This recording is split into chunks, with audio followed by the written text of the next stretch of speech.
Alam mo kung ano talaga yung kayang magpabagsak sa ukay business?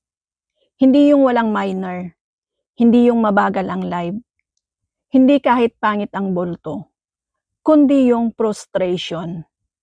Yung paulit-ulit kang nagbubukas ng sako o bulto, umaasa ka na this time jackpot na.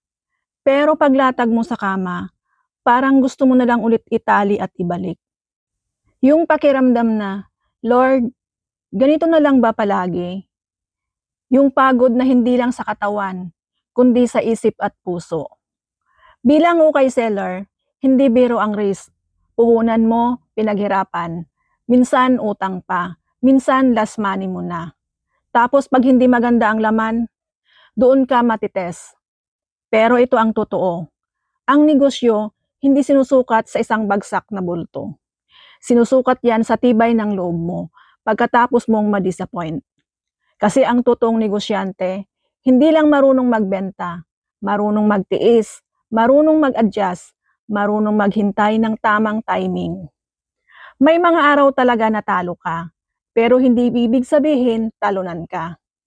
Kung ngayon napapagod ka, kung naiisip mong tumigil na, pahinga ka lang, pero wag mong hayaan na yung frustration ang magdesisyon para sa'yo. Ikaw ang may hawak ng negosyo mo. Ikaw ang may hawak ng pangarap mo.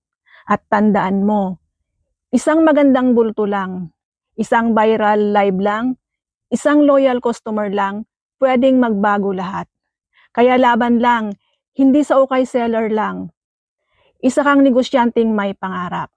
Magandang araw, Taiwan!